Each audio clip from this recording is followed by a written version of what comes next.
اینا میگن لکالی سه فهمیدی؟ اما که با میلان هستن امی لانه با داخلی که هم میگه ویرفال لکالی سه پیچه راوتر وارسی مشروطیزات میشه سویچ باشه کاموتات میشه از مبانی فاکولته تو بانی ما همه در این نتون بگن خود مومنتون داخلی هم تجهیزات بود روید اینا فقط ادمنستراتور میکنه شخصی متصدی که امی تجهیزات شبکه را نگاه بین میکنه و کنترل میکنه این هم تجهیزاتی که ما این حال گیرش کردیم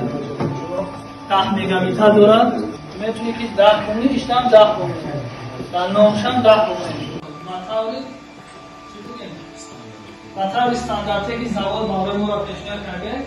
ایپیاد میشه گفتگی که اصلا نوی اصلا شخصا نود یک اصلا در این ما میتونیم دیر خوب پورتر اینا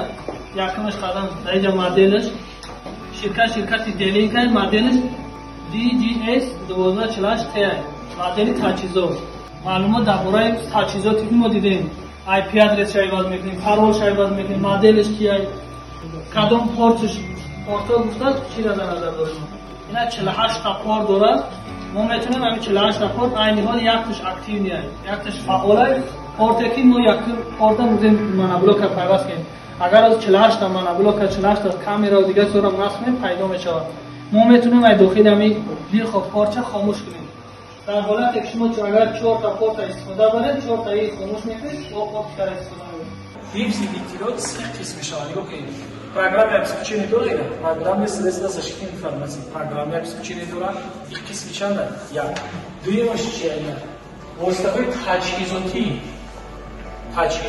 сеюмаш чия востафой физики хадаш авсаво пардон вирус чия ҳам сижат мекунам майда мекунам файлам ҳамчи вирус масалан тасвиш кардам یعنی که با مورد حقیقت چیه؟ با مورد حقیقت ما هست